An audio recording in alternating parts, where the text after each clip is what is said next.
الحمد لله نحمده ونستعينه ونستغفره ونعوذ بالله من شرور أنفسنا ومن سيئات أعمالنا من يهده الله فلا مضل له ومن يضلل فلا هادي له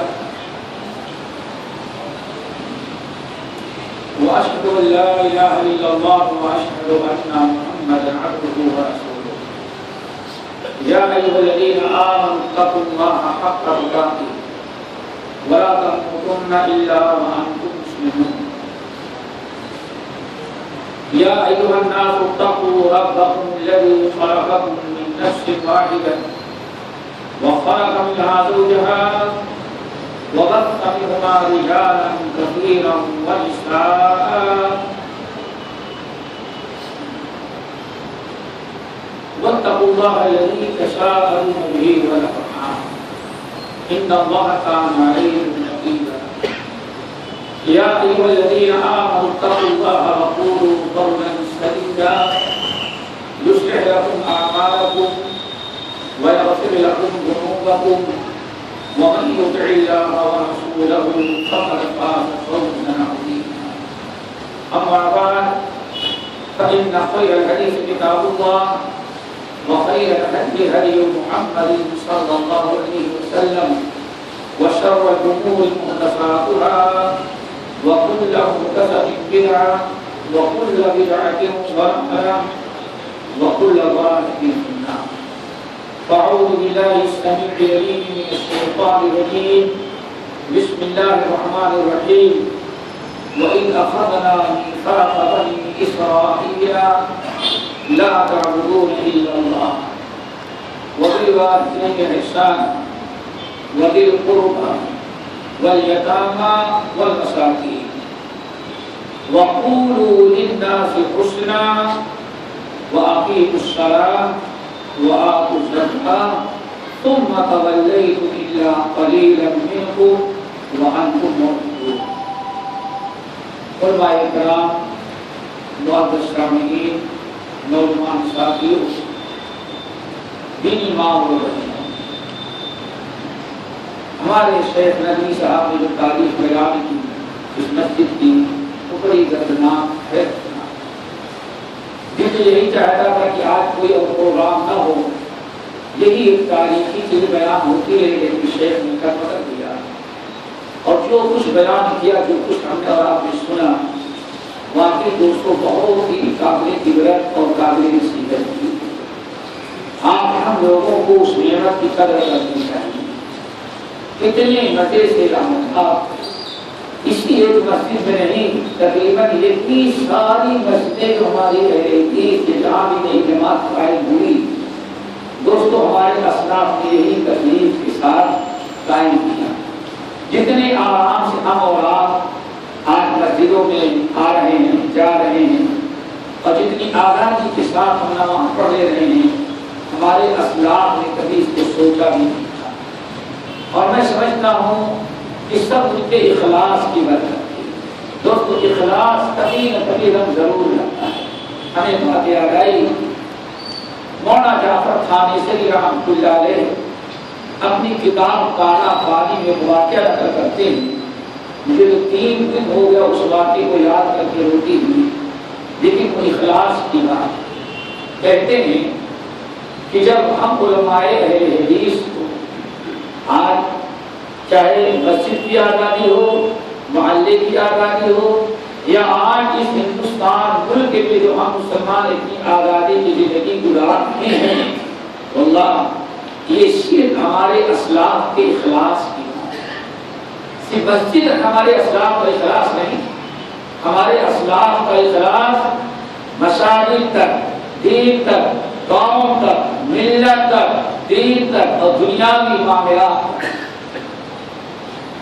سوچیں، تھانیسری رحمۃ اللہ علیہ نقل کرتے ہیں جب ہم علماء اہل حدیث کو انگریز نے تھانیسر کے در گرفتار کیا، سب کے ہاتھ میں پھنس گیا.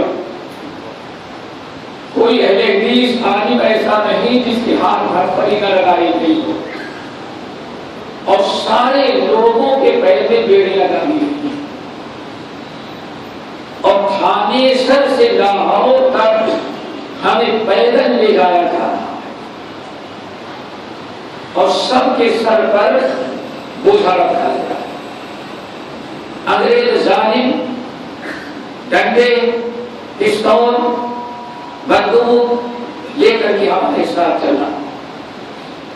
کہتے ہیں کہ بھائی شیخ نے اپنے اسلام کے اخلاص کی بات کی. اخلاص ہمارے اسلام میں وہی سارا پھل آج ہم اور آپ کا چھوڑ. کہتے ہیں کہ جب تھانے سر سے جالندر ہوتے ہوئے امبارہ مار کرتے ہوئے لاہور کی طرف ہم کو روانہ کیا, ہمارے پیر کی بیڑیاں جو تھی اس طرح سے کھڑکھڑاتی تھی, آواز آتی تھی کہ سوتا ہوا آدمی جگ گیا. کہتے ہیں تھانے سر سے لے کر کے لاہور تک پورے سفر میں کوئی ایک مسلمان ہمت نہیں کرتا تھا جو ہم چلتے ہوئے قیدیوں کو ایک گلاس پانی پلا دیں. کہتے واللہ سر پر بوجھا لادا ہوا ہے تزامی سے, ہاتھ میں ہتھڑیاں ہیں, پیر میں بیڑیاں ہیں, اور ہم جب چلتے ہیں تو سوتا ہوا انسان جگ جاتا ہے. کسی بھی مسلم محلے سے گزرتے اور مسلمانوں کو اندازہ لگتا کہ ہاں مسلمان قیدی یہاں سے لے جائے جا رہے ہیں. کہتے واللہ ہم تو مسلمان گاؤں دیکھ کر کے کسی مسجد کا منارہ دیکھ کر کے دل خوش ہوتا کہ شاید کہ کہیں پانی میں جائے گا مسلمان کے ہاتھ سے. لیکن مسلمان اتنے خوف زدہ تھے کہ اپنے گھروں کا تالا بند کر کے چراغ بجھا دے دیتا کہ کسی کو پتا نہ چل سکے. اس حالت میں ہم سفر طے کر رہے تو علماء اہل حدیث, آج لوگ کہتے ہیں اہل حدیثوں نے کیا کیا, اہل حدیثوں نے کیا کیا؟ اہل حدیثوں نے دنیا ہندوستان کے لوگوں کے ایک الہ کی عبادت کی دعوت دی, توحید پر لوگوں کو لگایا ہے, ہندوانی رسموں سے تم کو بچایا ہے, کفر و شرک کے دلدل سے تمہیں نکالا ہے. اور آج اہل حدیثوں کو تم برا کہتے ہو, ان کے خلاف احتجاج کرتے ہو اور ایکوں کے لیے کہتے ہو. کہتے ہیں اللہ کی قسم تھانے سر سے لے کر کے جالندھر اور امبالہ ہوتے ہوئے لے جا رہا ہے. کسی مسلمان محلے سے گزر ہوتا, مسجد کے مناروں کو دیکھ کر دل میں خوشی ہوتی, شاید کوئی مسلمان ایک گلاس پانی دے گا, ایک روٹی پکا دے گا, کھلا دے گا. لیکن جب گاؤں میں داخل ہوتے تو ساری امیدیں ختم ہو جاتی. کیوں؟ چراغ ہمارے خوف کے بجھا دیتے, لائٹیں بجھا دیتے, دروازے بند کر دیتے. جب کہیں ہندوؤں کے گاؤں سے گزرتے تو ہندو تماشا دیکھنے کے لیے باہر آ کے کھڑے ہو جاتے اور ہنستے. کہتے یہاں تک کہ سکھوں کے علاقے سے گزرے, پنجاب کے ایسے علاقے سے گزرے جو ٹوٹل سکھوں کا علاقہ تھا. گاؤں میں داخل ہوئے, ہماری بیڑیاں کھڑکھڑا رہی تھی اس کی آواز سے, سوتے ہوئے انسان جگ گئے, کھیتوں میں کام کرنے والے دوڑ پڑے, تماشا دیکھ رہے تھے.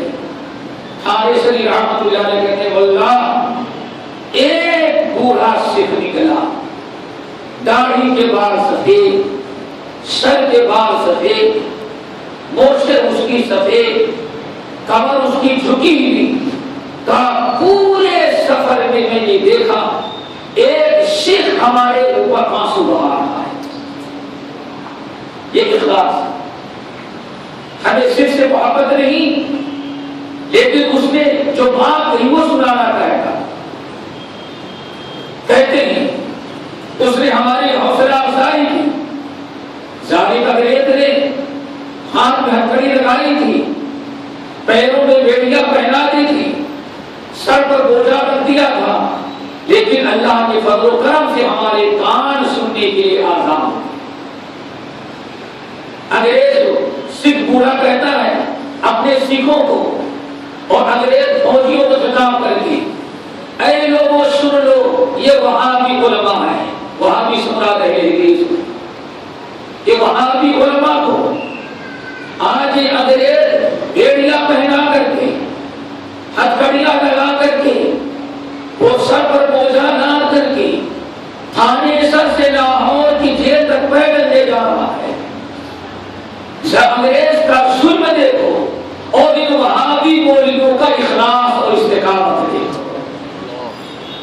اخلاص ہمارے اسلام سکھوں کو بھی للکارتا ہے، انگریز فوج کو بھی للکارتا ہے، اور تھانے سے رحمت اللہ علیہ کے ساروں قطار رو رہا ہے۔ کسی وقت انگریز اور سکھ اتنا روتا کہ آواز نہ سمجھ میں آ رہی ہو، لیکن اب کان لگاتے ہوئے یہی کہہ رہا تھا، لوگوں یاد رکھو انگریز کا ظلم دیکھو اور یہ وہابی اہل حدیث مولویوں کی استقامت اور صبر دیکھو، اور کہا بڑا ہی اس وقت پہاڑ اور چیوٹی کا مقابلہ، یہ انگریز پہاڑ ہے اور یہ وہابی اہل حدیث مولوی جو ہے یہ چیوٹی کی طاقت رکھتے ہیں، لیکن چیوٹی اپنے صبر اور استقامت اور اخلاص کی برکت سے پہاڑ کا مقابلہ کرتا ہے۔ پھر اس نے کیا کہا؟ انگریز کو بھی کہا، تماشا دیکھنے والے اپنے سکھوں کو کہا، اور علماء اہل حدیث جن کو ہتھکڑی لگا کر کے لے جا رہے تھے ان کی حوصلہ افزائی کی اور کہا اے سکھوں سن لو، ظالم انگریز سن لو، یہ وہابی مولوی کیا اخلاص اور صبر استقامت جو آج چیوٹی کے برابر پہاڑ کے مقابلے میں طاقت رکھتے ہیں، اللہ کی قسم کھا کے کہتے ہیں ان کے صبر اور استقامت جن کے بعد چیوٹیوں کا کی طاقت ہے، ان کے اخلاص اور استقامت کی برکت سے ایک دن انگریز ہندوستان چھوڑ کر کے بھاگ گیا۔ لیکن میری پیشین ہوئی یہ جو اہل حدیث وہابی علماء جا رہے ہیں یہ تو دنیا میں نہیں رہتے، لیکن آزادی کی زندگی ان کی آنے والی نسل گزارے گی۔ آج اتنے بڑے ہندوستان پاکستان کے اندر جو مسلمان آزادی کی زندگی گزار رہا ہے، کبھی آپ نے سوچا کہ کس کا اخلاص تھا؟ شیخ نے تو صرف مسجد کی بات کہی، اللہ ان کو جزائے کہتے، ایک مسجد ہے اخلاص کی برکت کراتے کو، آج مسجد میں جگہ نہیں ملتی۔ ابھی گزشتہ جمعہ اسی مسجد انہی بزرگوں کی برکت گزشتہ جمعے کا خطبہ جو میں نے وہاں دیا تقویٰ کے اندر، ہمیں تو معلوم نہیں تھا، ہم نے تو صرف باہر کا منظر دیکھا تھا، ٹریفک بند ہو گئی ہے، لوگوں کا آنا جانا بند ہو گیا ہے، لیکن بعد میں بعض شائخ نے بیان کیا سینکڑوں واپس گئے اور کتنے لوگ ایسے تھے جنہوں نے سیڑھیوں پر اشارے سے نماز پڑھی۔ ایک اس کی برکت تھی، ایک مرد مومن، ایک مخلص جس نے حیدرآباد کے اندر سکندرآباد کے اندر توحید و سنت کی شروع میں دعوت دی ہوگی، اس کی آج ایک اس زمانے میں ایک تھا اور آج الحمدللہ لاکھوں کی تعداد موجود ہے۔ یہ کس کی برکت ہے؟ اخلاص کی۔ میرے بھائیوں، اللہ تعالیٰ سے دعا کرو کہ ہم سب کے اندر اخلاص کے اندر اتفاق اور اتحاد، کیوں؟ ید اللہ علی الجماعہ، اللہ تعالیٰ ساتھ دیتا ہے، اللہ کا ہاتھ ہوتا ہے، اللہ کی نصرت و مدد ہوتی ہے ان لوگوں پر، ید اللہ علی الجماعہ جو اجتماعیت اور اتفاق کی زندگی گزارتے ہیں۔ اور ایک بات اور بتانے بات آ گئی تو میرے اہل دین بھائیو یاد رکھو، یہ ہمارا احترام، ہماری لڑائیاں اور یہ ہمارے جھگڑے جو ہوتے ہیں، نبی اکرم صاحب کا فرمان نعمان بن بشیر رضی اللہ تعالیٰ عنہ حدیث کے راوی ہیں کہ اللہ رسول نے فرمایا الجماعت رحمہ والفرقۃ عذاب، والفرقۃ عذاب۔ اے لوگوں یاد رکھو یہ اتفاق اور اجتماعیت اللہ کی رحمت ہے، اور آپس میں اختلاف کے اللہ تعالیٰ کا عذاب ہے، تمہارے کسی گناہ کی سزا۔ اب بات تو میں نہیں کہنا چاہتا تھا، لیکن یہ بتا دوں کہ آج یاد اپنے گناہوں سے توبہ کرو، اپنے اعمال کا محاسبہ کرو، کتنی اہل حدیث ہونے کے باوجود کتنے گناہ ہمارے اندر ہیں، کتنی سنتیں ہم چھوڑ رہے ہیں، اور مارکیٹ میں وہ کون سا انسان ہے جو گناہ وہ کر رہا ہے ہم اہل حدیث اور برائیاں نہ کر رہے ہوں۔ شادی بیوہ کا معاملہ آ جائے، کاروبار کا معاملہ آ جائے، جو سارے لوگ کر رہے ہیں وہی ہم نے بھی کرنا شروع کر دیا۔ میں کہتا ہوں شاید اسی بنا پر اللہ نے ہم کو آپس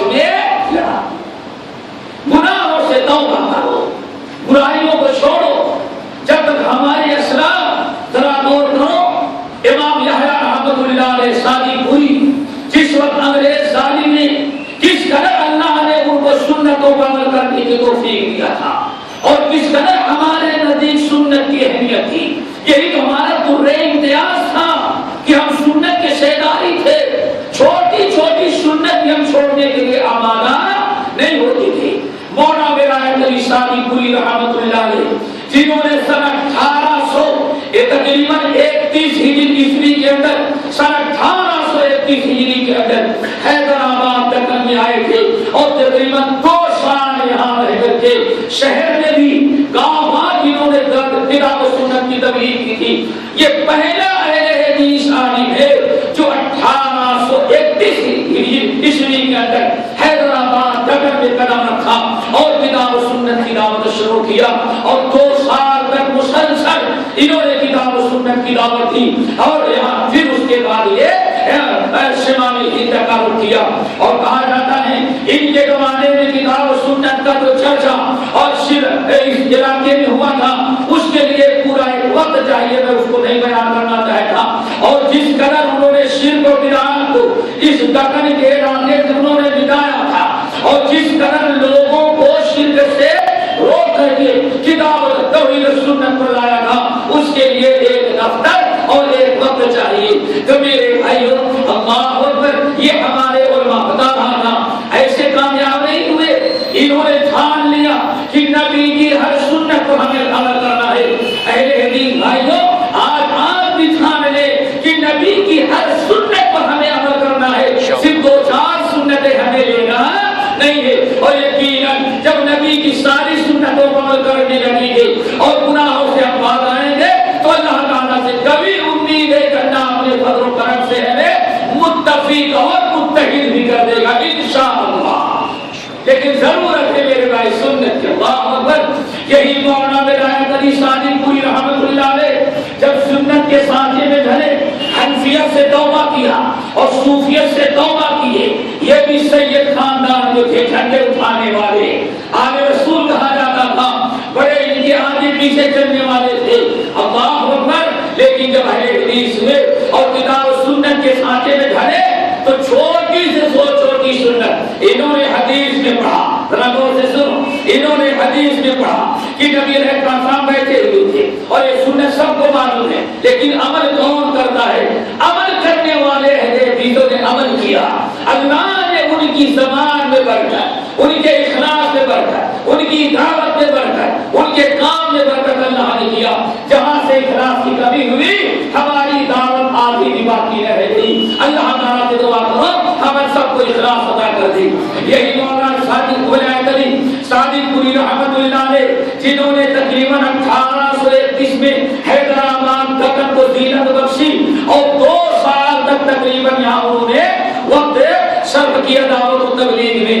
انہوں نے حدیث پڑھی کہ نبی علیہ السلام بیٹھے ہوئے ہیں, ایک عورت آئی, اس نے کہا یا رسول اللہ میں آپ سے شادی کرنا چاہتی ہوں. سارے علماء جانتے ہیں حدیث, میں آپ سے شادی کرنا چاہتی ہوں. اللہ رسول نے اوپر سے نیچے تک دیکھا, پھر نیچے سر کر لیا کہ کوئی جواب نہیں دیا. اور وہ عورت بھی ٹھان کے آئی تھی آج مجھے شادی کر کے چھوڑنا ہے.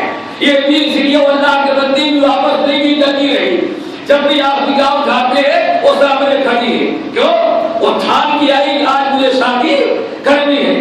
ایک صحابی کھڑے ہوئے, یا رسول اللہ اگر آپ کو ضرورت تھی تو میں اس سے شادی کر لوں گا. اللہ شکر بہت اچھا ہے, لاؤ کچھ مہر. کہاں کچھ مہر نہیں ہے میرے پاس. آپ من حدید, ارے جاؤ گھر میں لوہے کی ایک انگوٹھی بھی مل جائے تو لاؤ اور میں تمہاری شادی میں اسی کو مہر مقرر کر کے نکاح پڑھا دوں گا.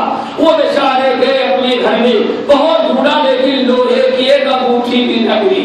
پھر آئے اور وہ وہی تیار کھڑی ہے, مجھے شادی کرنی ہے یار. وہ پلٹ کر کے آئے, اللہ سن میرے پاس انگوٹھی بھی نہیں ہے. آگے میں پھر میں شادی کروں گا اس سے, اور وہ بھی راضی ہے. اللہ سن میں اللہ کے بندے مہر کیا دے گا, تیرے پاس تو ایک ہے انگوٹھی بھی نہیں. تو کہا یہ لنگی اس کو دے دوں گا. اللہ کیا دے دوں گا اپنے لنگی ازار کہتے ہیں اپنی زبان میں, شلوار کو نہیں, یہ نیچے جو حصہ ہے اوپر جو پہنتے اس کو قمیص اور نیچے جو پہنی جائے وہ ازار. چاہے آپ کی پینٹ ہو یا ہمارا ازار, ہمارا پائجامہ ہو یا شلوار ہو یا لنگی ہو, کچھ بھی ہو, کہا جاتا ہے ازار. میں اپنی ازار دے دوں گا. آپ کو اللہ کے بندے اگر تمہاری بیوی کہیں رات مجھے اس وقت جائے تو کیا کیسے زندگی گزارے گا؟ کیسے تو رہے گا؟ ادار کیسے دے گا اس کو؟ تو کہتا ہے میں مہر بھی ادار کر دوں گا اور بیوی کہے مجھے ابھی اپنا مہر چاہیے، دار کیا کرے گا؟ اچھا بتا تجھے قرآن پاک کچھ یاد ہے؟ ہاں مجھے قرآن پاک کی فلاں فلاں صورتیں یاد ہیں۔ اگلا سورہ تم فعلمھا ما معک من القرآن، اٹھو جو فلاں فلاں صورتیں یاد ہیں اس کو تم یاد دلاؤ اور میں تمہارا نکاح کر دیتا ہوں، اور یہی چند صورتیں یاد کرا دینا یہ تمہارا مہر ہوگا۔ مولانا کی شادی پوری رحمت اللہ علیہ نے حدیث پڑھی، اب سوچتے اس سنت پر عمل کیسے ہو؟ ہم تو شادی شدہ ہے، عمل کیسے ہو؟ اور غریب بھی اتنا ہونا چاہیے جو نبی صاحب کے زمانے کی طرح غریب تھا۔ اب حدیث پر عمل کرنا، اس سنت پر عمل کرنا، اللہ اکبر۔ دنیا میں اہل حدیث علماء نے، ہمارے اسلاف نے، ہمارے بزرگوں نے، اہل حدیث متقین اور پرہیزگاروں نے اللہ کی قسم نبی کی سنت پر عمل کر کے جرگان قائم کیا ہے۔ آج دنیا اس کی نظیر پیش نہیں کر سکتی۔ سنت کا نام لینے والے تو بہت ہیں، لیکن کوئی اپنے بزرگوں کی ایک اعمال میں سنت کا وہ جذبہ نہیں دکھا سکتا جو ہمارے اسلاف حدیثوں میں پایا جاتا ہے۔ حیدرآباد دکن میں ڈھونڈی، اتنا قریب نہیں گیا۔ جب یہاں سے واپس چلے گئے بہار اور بنگال گئے تو عبد الغنی نامی ایک بریلوی ان کو سنت پر عمل کرنا تھا اور کہتے کہ ایسا ہی غریب ہو جس کے پاس لوہے کی انگوٹھی بھی نہ ہو تاکہ مکمل سنت پر عمل ہو۔ ایک تڑپ تھی، بےقراری تھی، سنت پر عمل کرنے کا جذبہ تھا۔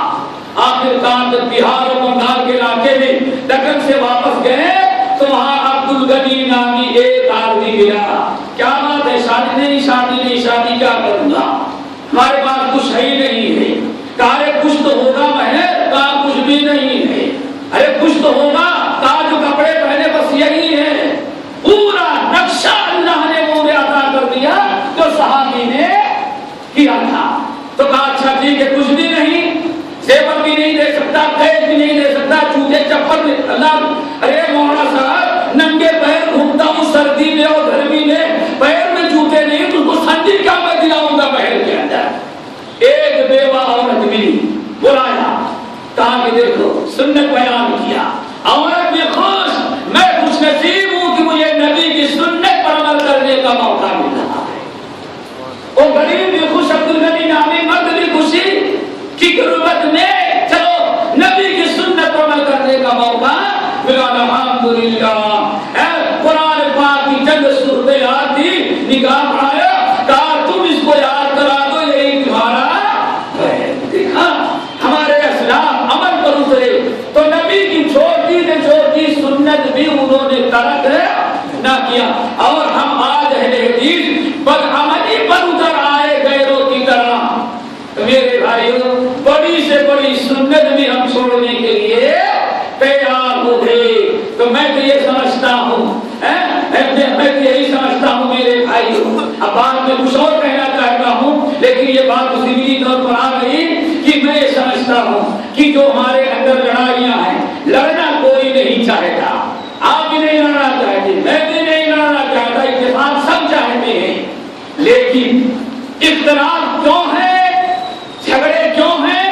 سنن ابی داؤد اور مسند احمد بن حنبل کی روایت ایک بڑا طویل مذکور ہمارے پاس تیار ہے، پھر کسی موقع پر اللہ ابو امامہ الباہلی رضی اللہ تعالیٰ عنہ کہتے ہیں کہ نبی علیہ السلام نے ارشاد فرمایا ما ضل قوم بعد هدى كانوا عليه الا اوتوا الجدل، ما ضل قوم بعد هدى، ما ضل قوم بعد هدى كانوا عليه الا اوتوا الجدل، او كما قال علیہ السلام۔ ہمارے اہل حدیث بھائیوں یہ نبی کا فرمان ہے، سنن نبی داؤد کی روایت، مسند احمد بن حنبل کی روایت، علامہ البانی رحمۃ اللہ علیہ نے اس کو صحیح بلکہ تمام محدثین نے صحیح قرار دیا ہے۔ ذرا حدیث کو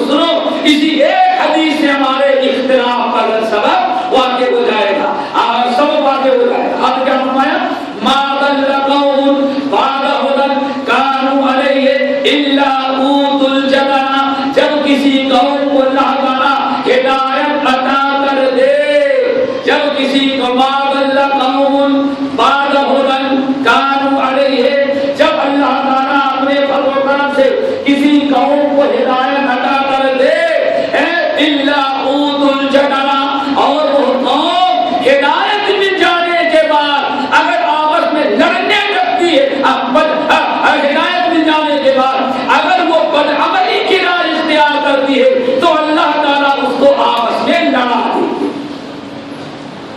بات واضح ہو گئی؟ ہمارے اختلاف کا سبب کیا ہے؟ ہمارے اپنی بدعمالیاں ہیں، ہمیں بھی ذرا اصلاح کرنی پڑے گی۔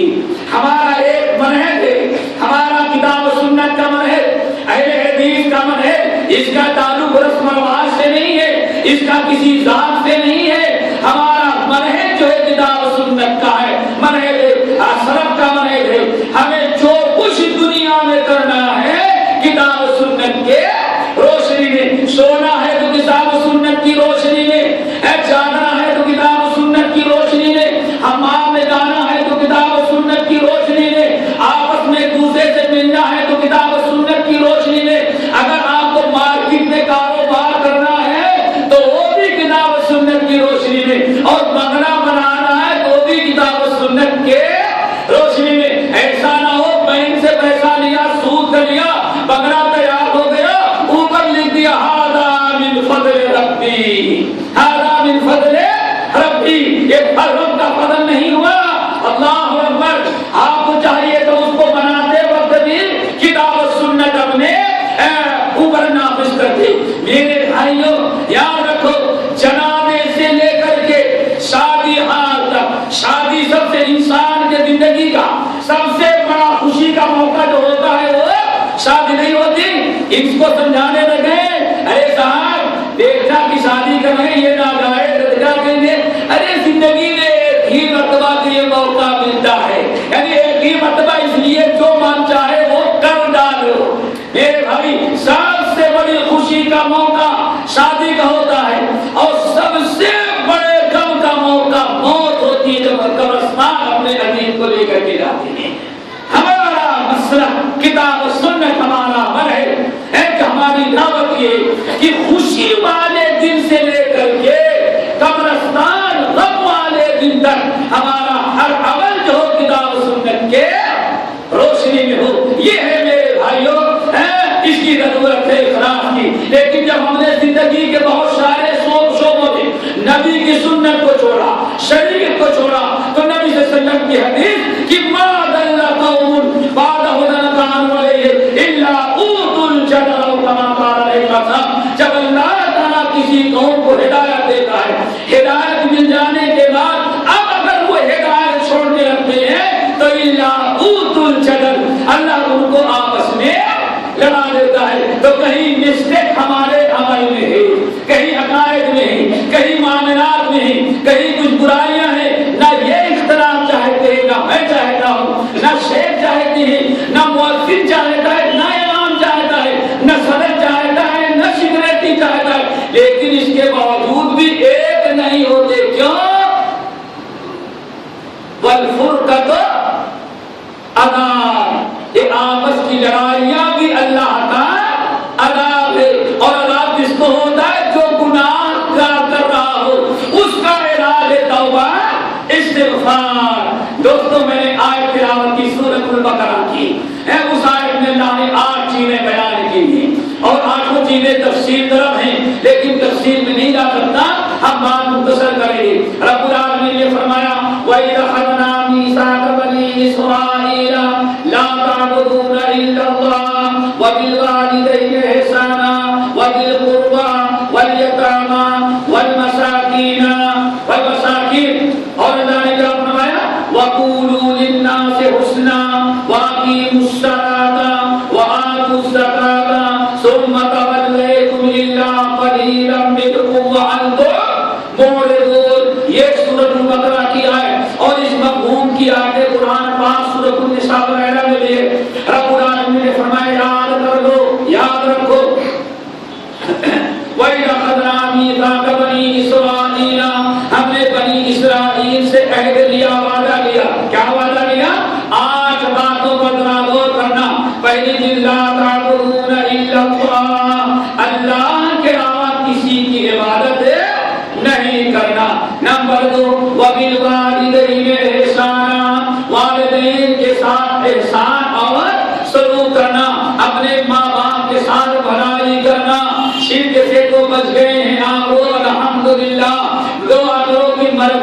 تک توحید پر قائم رہیں، لیکن ہم اہل حدیث ہونے کے باوجود وبالوالدین احسانا کی باری آتی ہے تو کتنے لوگ ہیں اہل حدیث ہونے کے باوجود جو اپنے ماں کو ستاتے ہیں، اپنے ماں باپ کی خدمت نہیں کرتے۔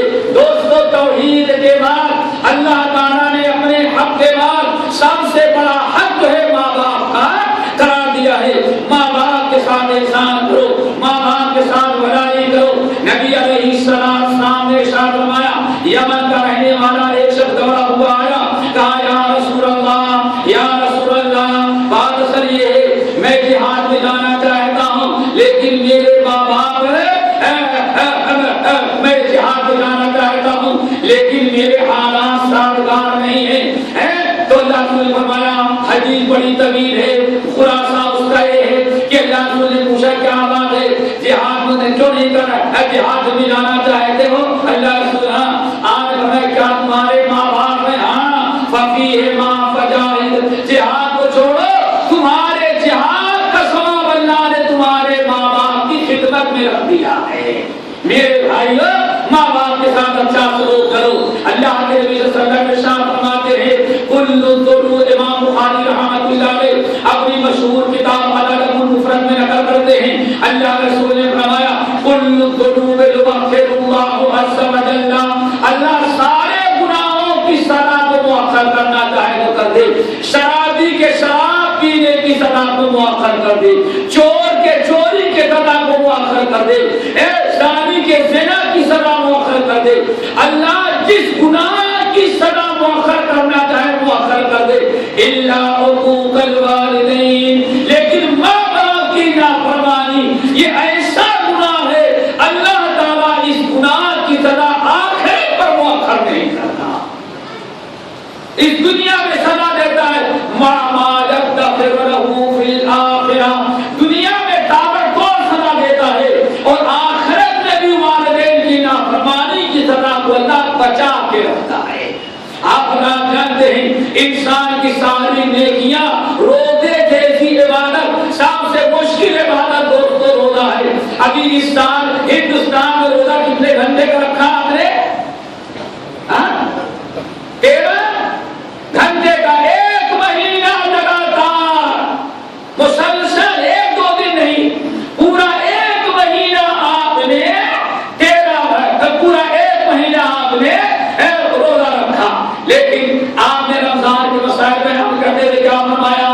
رغب انفو رغب انفو رغب انفو، اے لوگ اس شخص کا بیڑا غرق ہو گیا، جہنم میں چلا گیا، اس کا بیڑا غرق تمام برباد ہو گیا، ناکاروں ہو گئی۔ کون یا رسول اللہ؟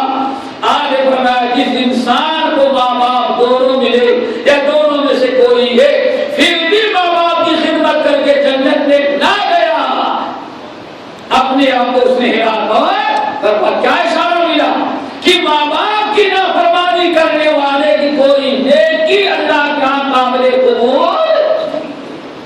اللہ تعالیٰ نیکیوں کی ماں باپ کی خدمت کرنے والا بنائے۔ وَوَلَا تَعْبُدُونَ إِلَّا اللَّهَ وَبِالْوَالِدَيْنِ إِحْسَانًا، آگے سے وَبِذِي الْقُرْبَى، قرابت داروں کے ساتھ، وَالْيَتَامَى، اور کس کے ساتھ احسان کرو؟ یتیموں کے ساتھ، والمساکین، مسکینوں کے ساتھ۔ کتنے ہو گئے؟ 5۔ کتنی بڑی بڑی بات ہے، کو یاد رکھو۔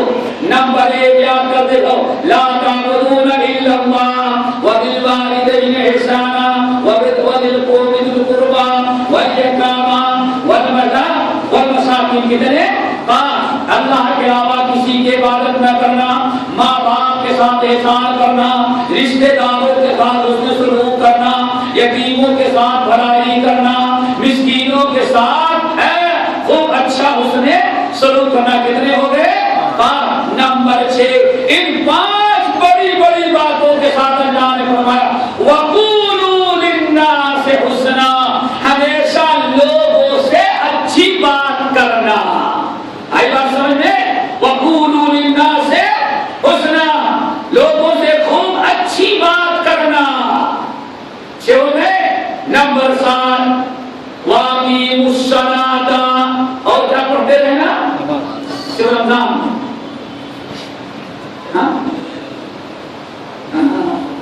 رمضان میں نہیں کہ ایک سال میں پہلا مسلمان کرو 55 نماز ساتھی میں ہو گئی واقعی الصلاۃ 55 نماز کی پابندی کرنا وآتوا الزکاۃ اور زکات دیکھ ہو گیا. ان 8 چیزوں میں 5 پہلے اور 2 بعد کتنے بڑے بڑے احکام ہیں. توحید رسالت ہے اور آخر میں نماز اور زکات ہے.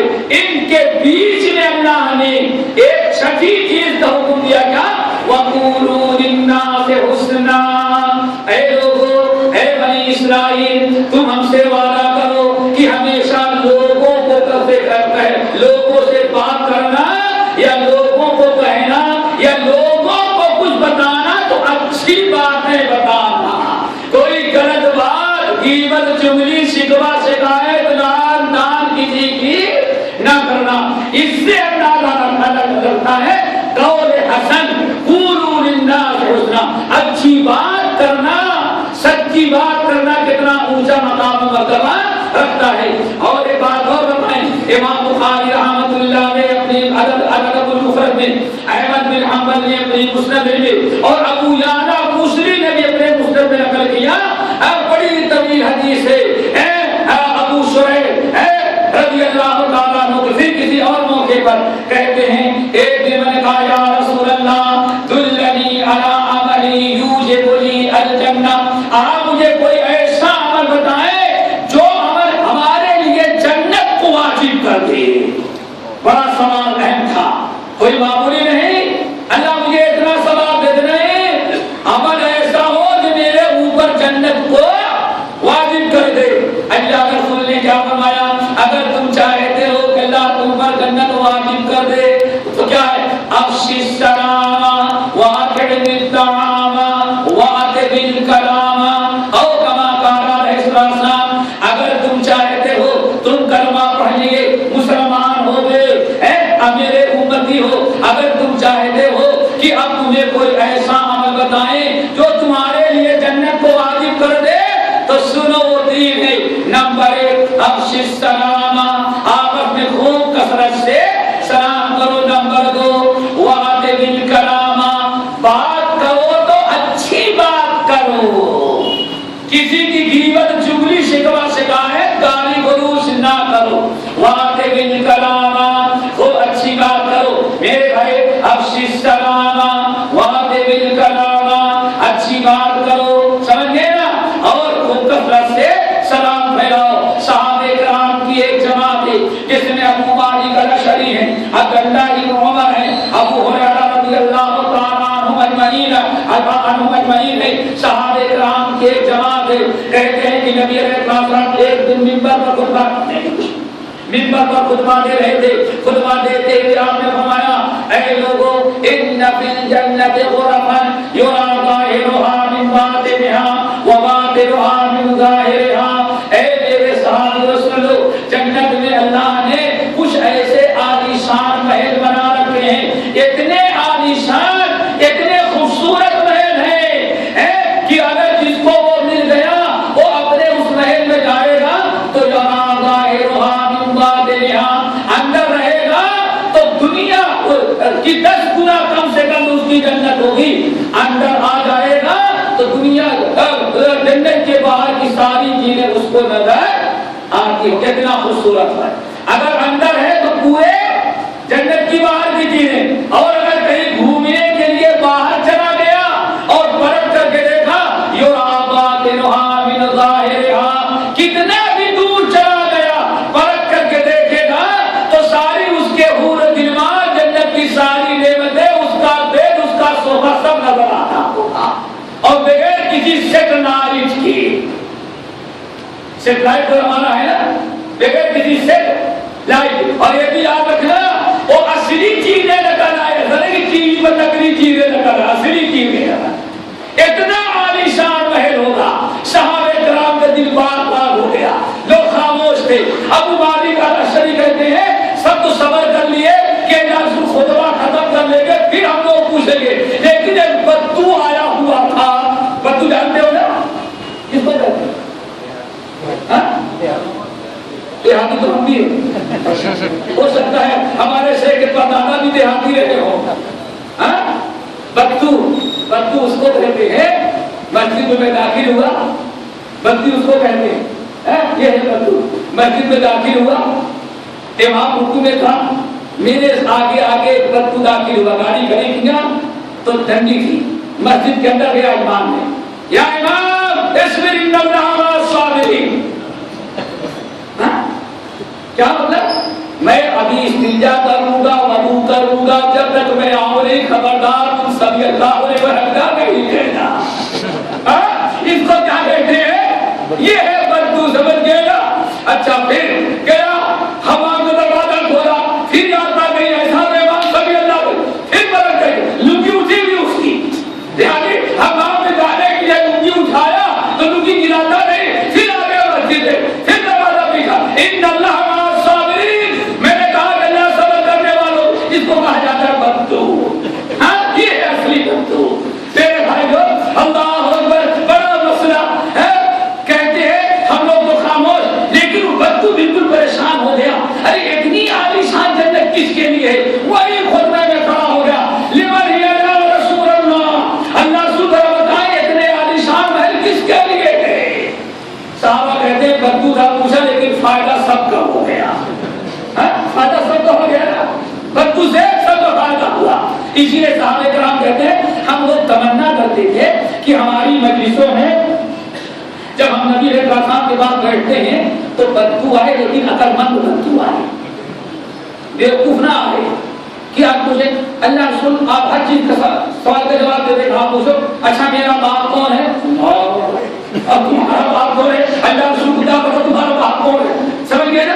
یہ بیوقوف بدو، سمجھ گئے نا؟ تو صحابہ تمنا کرتے تھے بدو آئے لیکن عقل مند آئے گا تو اچھا سوال کرے گا، اللہ رسول جواب دیں گے تو ہمارے علم میں اضافہ ہوگا. یہ صحابہ کرام تمنا کرتے تھے.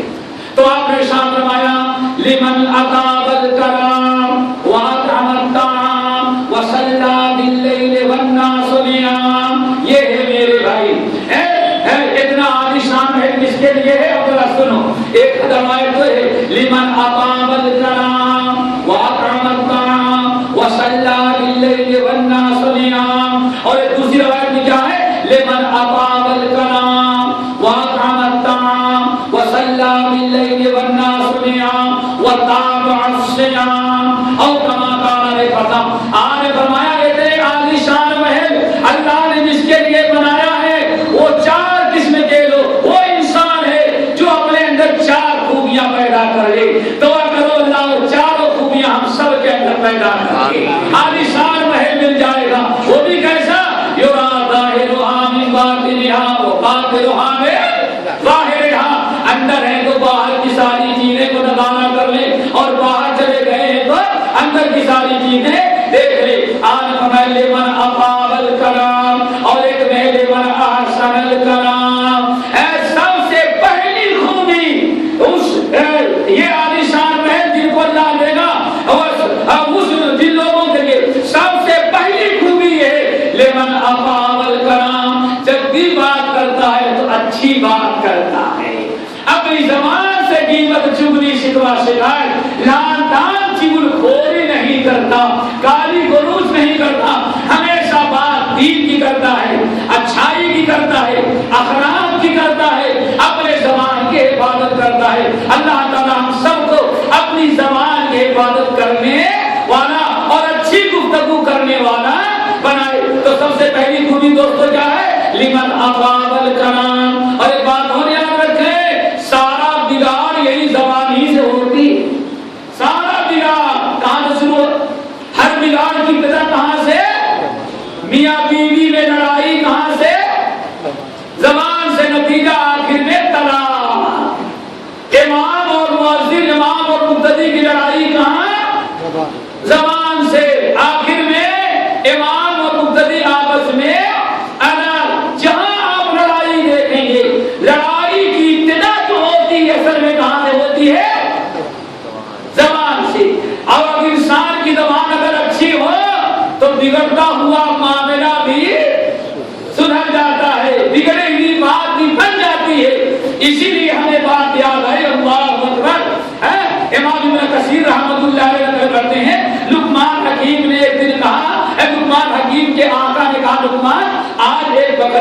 کرو یا بکرا ذبح کرو اور سب سے اچھا اس گوشت جس جگہ کا ہوتا ہے وہی گوشت فرائی کر کے ہم کو دو، باقی سارا گوشت صدقہ کر دو۔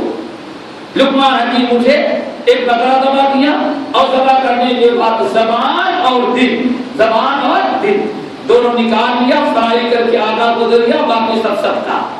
آقا کھا لیا، کہا گوشت ہے، کہا یہ زبان ہے اور یہ دل ہے۔ آقا خوش، پھر ایک عرصے کے بعد کہا لقمان آج ایک بکرا ذبح کرو اور سب سے بیکار گوشت جہاں کو ہوتا ہے وہ میرے لیے تیار کرو، باقی سب کسی اور کو دے دیا۔ لقمان حکیم نے بکرا ذبح کیا، وہی زبان اور دل لیا اور سب فرائی کر کے بوٹی بنا کر کے فرائی کر کے لا کے صحیح ہو تو پورے جسم میں اس سے اچھا ٹکڑا جسم کا کوئی نہیں، اور اگر زبان اور دل بگڑ جائے تو اس سے خطرناک بری چیز جس میں کوئی دوسری نہیں۔ اسی لیے سب سے پہلی خوبی کیا ہے؟ لمن اقام الکرام، نمبر 2 واطعم الطعام، غریب کو، مسکین کو، یتیموں کو، بیواؤں کو، دوست کو، احباب کو، مسافروں کو کھانا کھلاتے ہیں۔ نمبر 3